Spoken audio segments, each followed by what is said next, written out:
Daniel capítulo 1.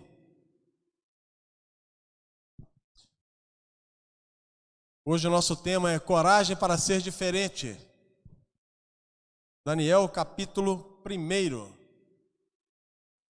No ano terceiro do reinado de Joaquim, rei de Judá, veio Nabucodonosor, rei da Babilônia, a Jerusalém e a sitiou. O Senhor lhe entregou nas mãos a Joaquim, rei de Judá, e alguns dos utensílios da casa de Deus. A estes levou-os para a terra de Sinai, para a casa do seu Deus, e os pôs na casa do tesouro do seu Deus.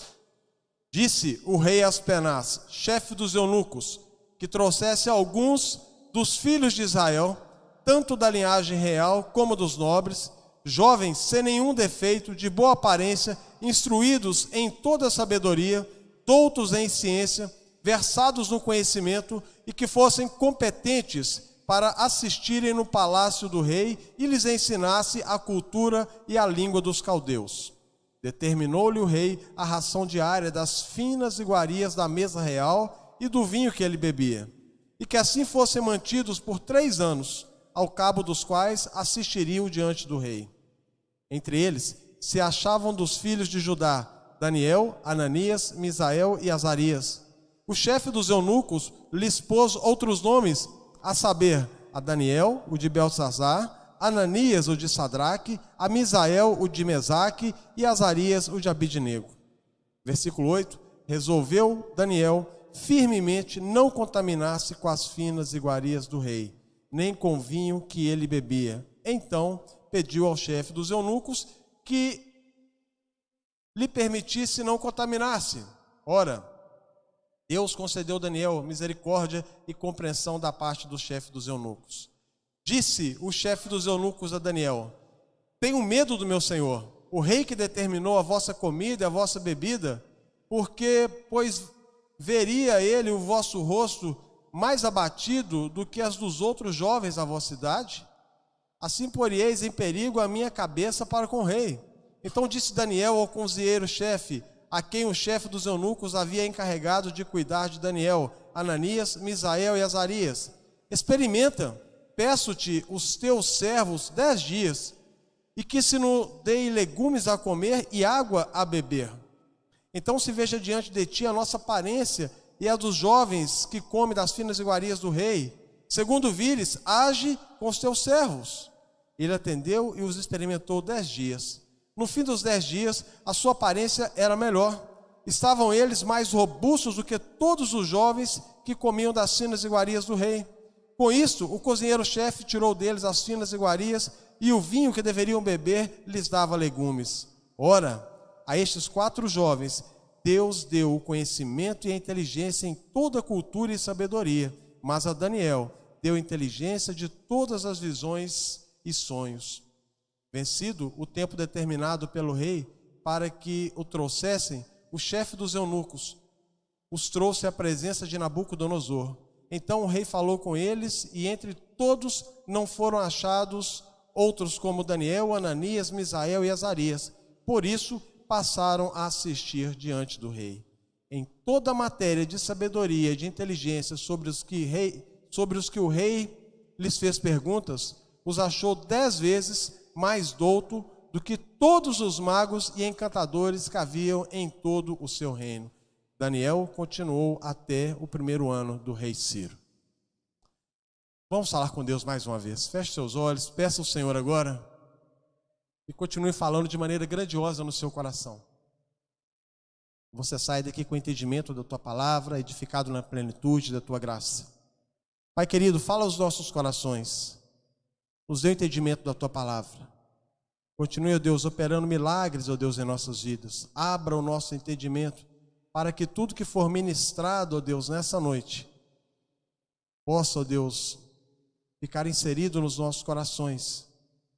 E aí então, Deus amado, testificarmos de maneira viva e eficaz tudo aquilo que o Senhor tem nos mostrado. Por isso, ó Deus, nós já te louvamos e te agradecemos em nome de Jesus. Amém.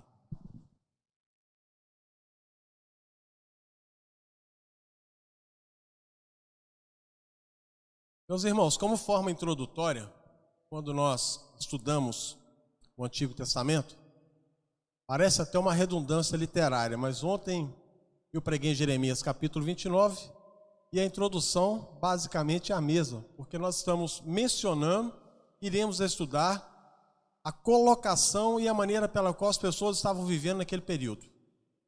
Período que Deus fez aliança com os homens e essas alianças eram quebradas. E por que essas alianças eram quebradas? Proveniente da natureza pecaminosa do homem. A maneira pela qual o homem tende a agir. A maneira pela qual o homem tende a querer que as coisas sejam feitas mediante a sua própria vontade e se esquecendo de se colocar na posição de servo. E esse não era muito diferente a colocação aqui, o período que essas pessoas estavam no cativeiro.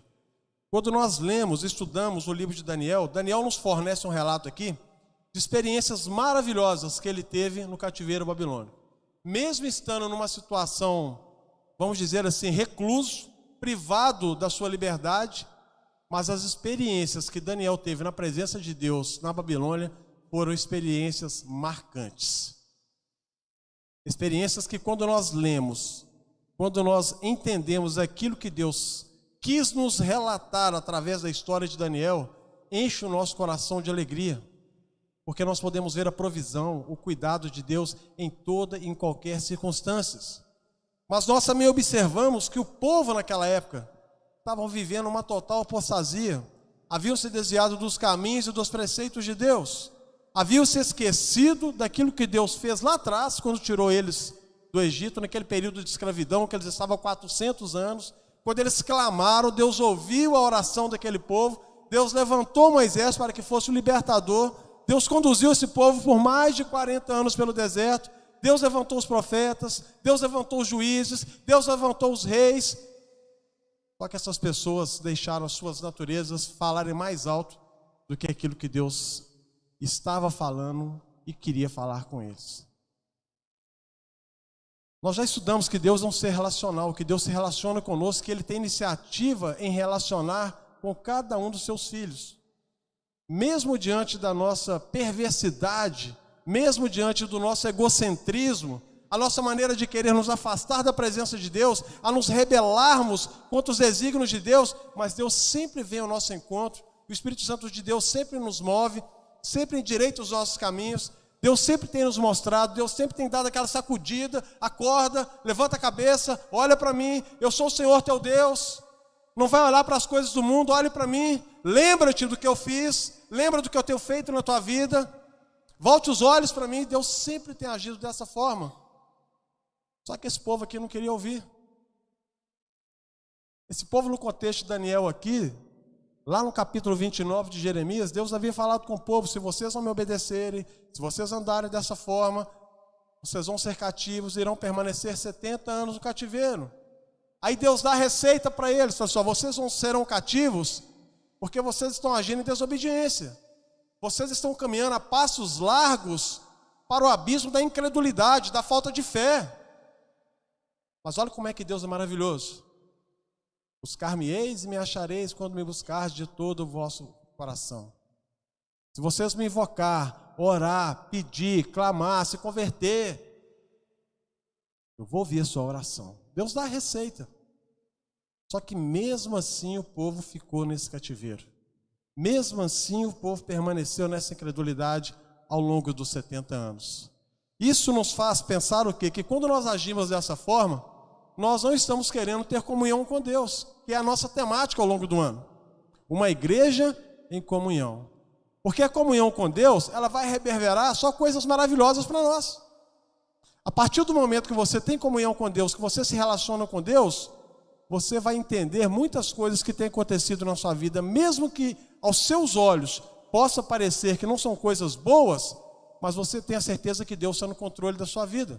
E quando você começa a agir em conformidade com a sua própria vontade e quer viver dentro do seu quadrado, se esquecendo que Deus está no controle de A, B, C, e não apenas nessa circunferência que nós criamos como se fosse algo que nos protege, que tem nos blindado.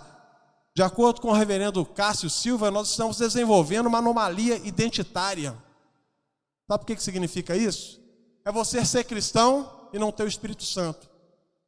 É você estar dentro da igreja e não ter unidade dentro da igreja. É você pedir um X-egg e não ter ovo. É você pedir um hambúrguer e não ter carne. É você falar que ama a Deus e não ama o seu irmão. Isso é uma anomalia identitária. É nós falarmos que somos uma coisa e não somos outra. Em miúdos, é nós não desfrutarmos a graça de Deus estando debaixo da graça de Deus. Deus tem derramado bênçãos e bênçãos em nossas vidas e nós não temos desfrutado porque tem nos faltado comunhão. Tem faltado relacionamento. Tem faltado intimidade com Deus. No contexto de Daniel aqui, meus irmãos, o Império Babilônio era o maior da época.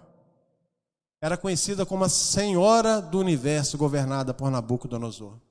Para os assírios aqui, essa vitória contra Jerusalém foi um fato histórico, um fato marcante. Mas nós sabemos que não foi um fato marcante, não foi porque os assírios eram bons lutadores, eram bons guerreiros, foi porque Deus permitiu.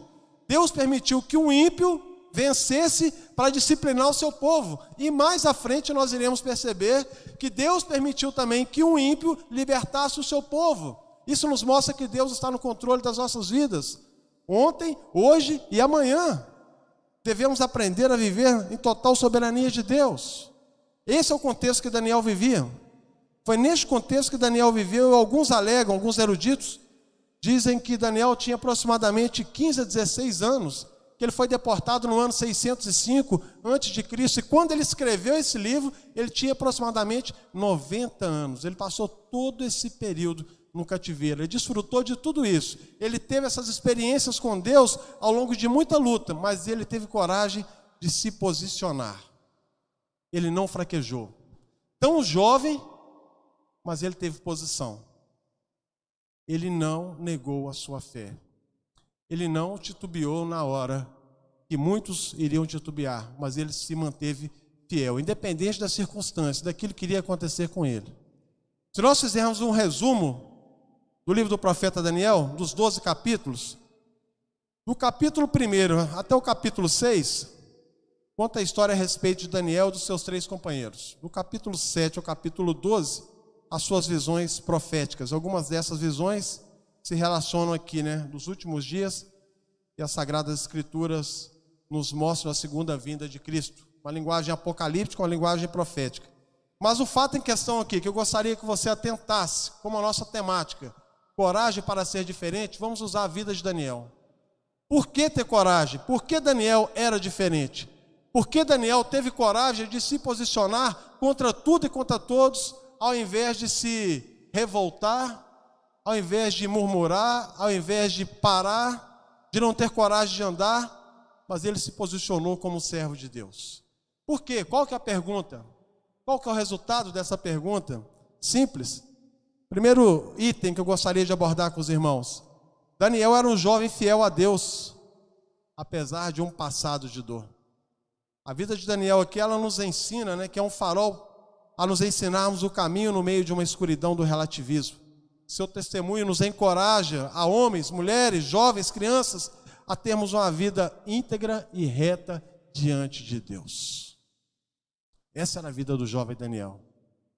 No meio de tantas oportunidades, no meio de tantas indagações, posicionamentos, ele resolveu fazer diferença. Sabe por quê? Porque ele tinha comunhão com Deus. Porque ele era um homem íntegro. Porque ele se relacionava com Deus. E ele tinha tempo para Deus. Esse é o verdadeiro sentido para nós sermos cristãos corajosos. No meio de uma geração corrupta que Daniel estava vivendo, ele tinha valores absolutos. Ele tinha intimidade com Deus. Ele tinha coragem de se posicionar. Ele tinha maturidade de não misturar com aqueles que se entregavam ao relativismo. Mas ele tinha coragem de fazer tudo isso. E ele sabia que as suas atitudes iriam influenciar aquelas pessoas que estavam ao seu redor. E se nós observarmos aqui, ele teve 1001 oportunidades. E quando o rei escolhe Daniel aqui, mais os seus amigos, ele não pegou qualquer um. O rei não foi lá e pegou assim, ó, olhou assim e falou assim, ó, pega aquele ali, aquele. Não foi assim que o rei fez, não. Olha como é que foi a escolha de Daniel. Pega jovens sem nenhum defeito, de boa aparência, instruídos em toda a sabedoria, doutos em ciência, versados no conhecimento, que fossem competentes para assistirem no palácio do rei e lhe ensinassem a cultura e a língua dos caldeus. E o que o rei iria oferecer? Das finas iguarias da mesa real. Aquilo que os caldeus, os pagãos comiam, seria oferecido para Daniel e todo esse grupo. Era uma oportunidade ímpar que aqueles jovens estavam recebendo. Muitos iriam comer aquela ração que os escravos, que aqueles que estavam cativos, iriam comer, mas esses jovens que foram selecionados, eles iriam comer do bom e do melhor na concepção pagã. Mas eles não se contaminaram. O texto diz que Daniel resolveu não se contaminar. Voltando um pouquinho no texto, e voltando um pouquinho na história, naquele contexto que quando Daniel foi cativo, Jerusalém, na primeira invasão, ela ficou intacta. Só que o templo foi todo saqueado, foi todo destruído, porque as pessoas naquele contexto, naquela época, achavam que o templo poderiam protegê-los de tudo e de todos. Só que quando Nabucodonosor invadiu Jerusalém, ele surrupiou tudo que tinha lá dentro, lá. E as pessoas ficaram a ver navios. Ali Deus já estava mostrando, ó, templo não salva ninguém não. O que salva é intimidade comigo. A religião sem intimidade, ela é vã. Você falar que tem um Deus e ter uma vida religiosa, não vale nada se você não tiver intimidade comigo. Se você não me buscar, se você não me adorar, se você não se relacionar comigo, nada disso vale. É o que eu falei no início. É uma anomalia identitária. Não adianta você estar na igreja se você não tiver intimidade com Deus. Não adianta se você estar na igreja e não buscar a louvar e adorar a Deus. Não adianta você vir à igreja se você não se render aos pés do Senhor. Não adianta você vir à igreja se você não abrir o seu coração para aquilo que Deus tem falado. E não adianta você vir na igreja, você ouvir a palavra e não praticar aquilo que a palavra tem falado ao teu coração. Daniel, ele ia no templo, ele cultuava a Deus, ele participava, mas ele praticava. Porque na hora que ele precisou praticar, na hora das adversidades, na hora das dificuldades, ele teve coragem e se posicionou. No meio de tragédias horríveis, seu coração não desfaleceu, nem gerou um sentimento de revolta. Daniel perdeu aqui a sua pátria, a sua igreja, a sua bandeira, seu lar, seus amigos, sua comunidade, perdeu sua liberdade, perdeu sua religião, mas não perdeu a sua intimidade com Deus. Aonde que Deus o enviar ou enviasse Daniel, ele estaria firme nos seus propósitos, nos seus desígnios. Independente aonde Deus o enviasse, aonde Deus falasse para ele ir, ele iria louvar e glorificar, exaltar o nome de Deus. Por isso que Daniel fez diferença. Ele poderia se rebelar, ele poderia ficar chateado, nervoso. Mas por quê? Eu estou louvando o Senhor, eu estou adorando o Senhor, e o Senhor me coloca aqui cativo? Eu não mereço estar nesse local, eu não mereço viver nesse cativeiro. Foi isso que no capítulo 29 de Jeremias, quando Jeremias escreve a carta, alertando as pessoas que estavam cativos, com relação aos falsos profetas, aos falsos sacerdotes, que estavam no meio inserindo revolta, inserindo as pessoas a se rebelarem contra Deus. Meus irmãos, isso não é muito diferente no tempo que nós temos vivido, não. Nós temos vivido hoje uma época que os cristãos não aceitam sofrer. Eles não querem sofrer. Uma geração que não sabe sofrer. Pastor, então eu tenho que aprender a sofrer? Tem que sofrer? Sofrer por você se posicionar da maneira certa, na hora certa e como convém se posicionar. Sofrer por pregar a palavra de Deus. Nós estamos estudando as bem-aventuranças nas quintas-feiras. E uma das bem-aventuranças, bem-aventurado aqueles que são perseguidos. Porque a partir do momento que você se posiciona como cristão e quer viver a verdade, o evangelho de Cristo Jesus, você vai ser criticado, você vai ser apedrejado, as pessoas vão falar mal de você, as pessoas vão te criticar. As pessoas não entendem que o ato de nós virmos à igreja, domingo de manhã, domingo à noite, quinta-feira, reunião de oração, é um privilégio que nós temos, não é uma obrigação. Você vem se quiser. Mas se você não vir, você está perdendo este momento maravilhoso aqui, que é estarmos em comunhão, ouvindo a palavra de Deus, desfrutando daquilo que Deus tem preparado para nós. Para muitos isso é loucura. Para nós é privilégio, é gratidão, é adoração. Daniel, ele não era um jovem influenciado. Daniel, ele era um influenciador. Daniel, ele escolheu ser luz em meias trevas. Um jovem fiel é uma terra estranha. Não se corrompeu com a proposta pagã e se manteve fiel aos seus propósitos e aos desígnios que Deus havia escolhido. Mas uma outra característica de Daniel aqui, que fazia ele um jovem diferente, um homem diferente, Daniel era um jovem fiel a Deus, apesar de um presente de oportunidades de grande risco. Lembra quando o rei mandou separar? Deus falou assim, vai lá e pega esse, como se ele dissesse assim, pega a nata, os melhores. Aqueles ali não servem não, tem que ser de boa aparência, que não tem problema, inteligente, que sabe fazer as coisas. Esses aí eu vou preparar. É muito mais fácil, né, você pegar quem já está pronto para você preparar. É assim que o diabo faz nos nossos corações. É assim que Satanás tem agido, as estratégias deles. Porque quando a pessoa não está se posicionando, é muito fácil. Lembra da historinha do muro? Satanás não preocupa quem está em cima do muro não, porque o muro é dele. Mas aquele que se posiciona, é esse aí que ele vai atrás. O jovem, quando se posiciona numa faculdade, contra tudo aquilo que as pessoas estão ensinando de maneira incoerente com a palavra de Deus, esse jovem vai ser atacado. Esse adolescente, quando se posiciona no seu colégio, na sua escola, esse aqui vai ser atacado. A criança, quando se posiciona na escola, essa criança vai ser atacada, vai ser apedrejada. Você, quando se posiciona no seu trabalho, você vai ser atacado, você vai ser apedrejado. E muitas vezes, quando nós nos posicionamos dentro da nossa igreja, nós somos atacados também. Nós somos apedrejados. Porque aqueles que estão na contramão da palavra de Deus, aqueles que não obedecem à palavra de Deus, aqueles que não creem, que não se submetem a viver em total dependência da palavra de Deus, daquilo que Deus preparou para cada um de nós como meio de regra de fé e prática, não aceitam os desígnios de Deus.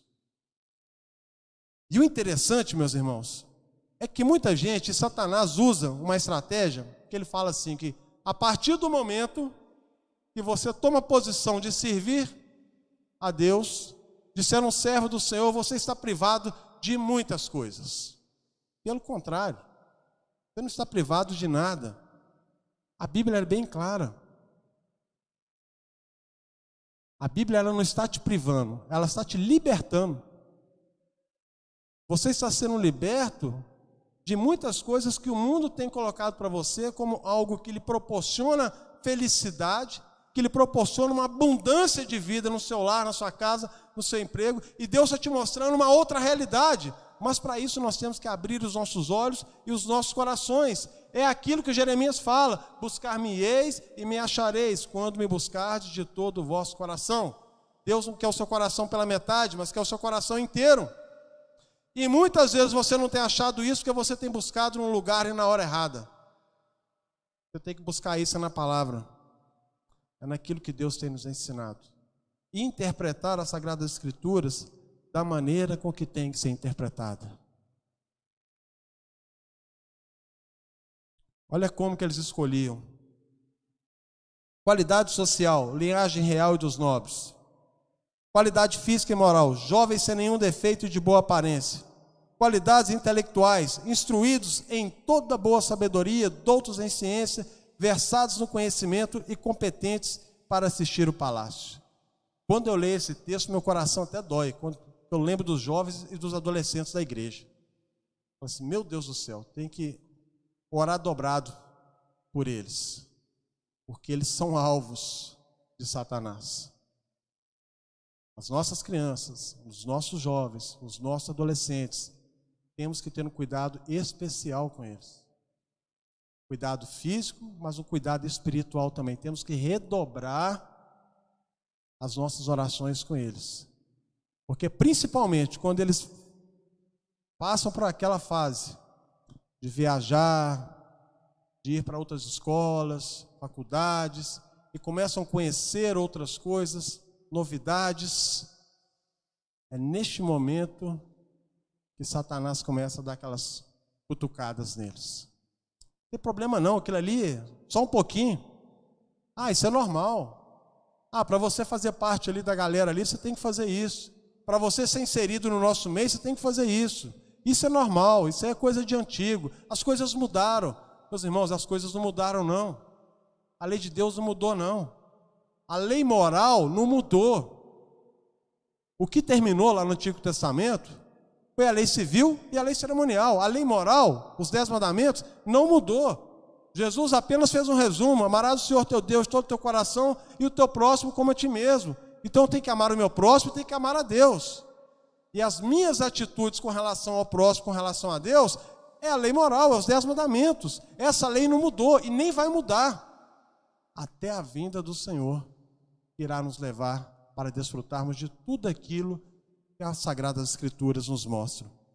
Nabucodonosor queria mudar toda a história, todo o contexto daquele povo. Para o judeu, o nome tem um significado muito forte. Quando ele quer mudar o nome de Daniel, ele mudou o nome de Daniel. Daniel, que significa, né? Deus é meu juiz, passou a ser Beltesazar, significa Bel, proteja o rei. Ananias, Jeová é misericordioso, passou a chamar Sadraque, iluminado pela deusa Sol. Misael, quem é como Deus, passou a ser Mesaque, quem é como Vênus. Azarias, Jeová ajuda, passou a chamar Abidnego, servo de Nego. Começa por aí. Mas Daniel não se contaminou, Daniel foi firme, Daniel não se abalou diante de todas as adversidades que ele enfrentou, e ele foi diferente, para que nós pudéssemos aprender lições preciosas e aplicarmos em nossas vidas 3 lições muito importantes para sermos diferentes nesse caos, nesse mundo que nós temos vivido. Aprendendo com Daniel, Daniel não se contaminou e foi fiel a Deus diante das circunstâncias.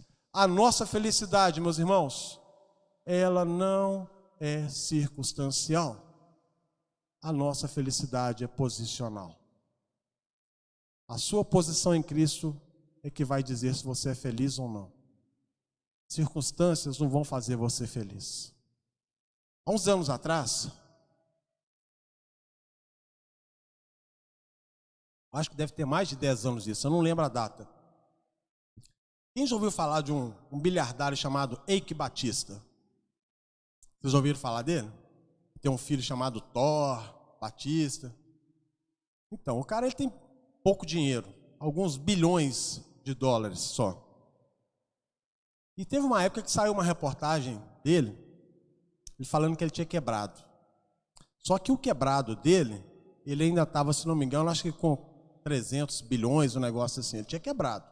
Estava quebrado, não tinha dinheiro não. Estava com uns 300 bilhões, uma coisa mais ou menos nesses valores exorbitantes. E aí eu não sei o porquê, mas aprove um repórter fazer uma entrevista com ele. E nessa entrevista o Eike Batista dizia que ele não estava dormindo há meses. Ele dormia à base de remédios, de bebida alcoólica. Ele não tinha felicidade na sua casa. Ele não tinha felicidade com seu filho, com a sua ex-esposa, das mulheres que se aproximavam junto a ele, somente visando os lucros, visando passeios. Que ele não tinha felicidade, que ele trocaria tudo aquilo que ele tinha por ter um momento de felicidade na vida. E já anos e anos e anos e anos, ele não sabia o que era felicidade. A circunstância que ele vivia, estava vivendo, não foram suficientes para proporcionar essa felicidade para ele. E nós já vimos casos, eu já presenciei inúmeros casos, se eu perguntar para cada um de vocês, vocês irão citar vários, de pessoas que são felizes numa condição muito pior do que a nossa. Você vai visitar, você vai conversar, você vai orar, e essa pessoa sempre está com um sorriso no rosto, e recebe com o maior carinho, com o maior amor, maior felicidade, Porque ela está posicionada em Cristo Jesus. Não estou falando isso para dizer que é certo você não ter nada e é errado você ter muito. Não, não é isso. Mas a nossa posição, o nosso posicionamento tem que estar em Cristo Jesus. Nós temos que nos posicionar em Cristo Jesus. Buscarmos ter essa fidelidade em Cristo Jesus. Daniel também nos mostra aqui, para nós aplicarmos na nossa vida, que Daniel confiava em Deus em meio às adversidades. Diante da circunstância que ele estava vivendo, que aos olhos de muitos pareciam impossível, ser jogado na cova dos leões, Sadraque, Mesaque e Abednego na fornalha, todos vão morrer, mas ele confiava no seu Deus. E quando ele confiava, ele falava assim: não, se você orar, você vai ser jogado na cova dos leões, não tem problema, mas eu vou continuar sendo fiel. Eu não vou negar o meu Deus. Eu vou continuar firme. A história dos reformadores nos contam isso. Quando eles iam ser queimados, chegavam os seus algozes lá e falavam com eles: abandona toda essa teologia, abandona tudo isso que você tem pregado, que você tem ensinado. Desce daí. Não, eu não vou negar não. Eu vou continuar firme, porque eu confio no meu Deus. Isso nos faz ter uma esperança não aqui, fixada na terra. Paulo fala que maldito seja aquele que tem a esperança firmada aqui entre os homens, que a nossa esperança tem que estar no Senhor, no nosso Salvador. Daniel, ele tinha essa certeza porque diante de tudo aquilo que ele estava vivendo, ele se posicionava. E a resposta é certa e é clara: Deus recompensou a Daniel pelo seu posicionamento. Versículo 1:9, 1:17 e 1:20, Deus recompensou a Daniel por tudo aquilo que ele fez, todo o seu testemunho e a sua atitude. E nós possamos ter essa coragem de fazer diferença ao ano de 2023. E possamos ser uma igreja em comunhão. E que no ano de 2023 as pessoas possam olhar para nós e nós possamos refletir a glória de Deus através da nossa vida, através da nossa face, e sermos uma igreja em comunhão. Amém?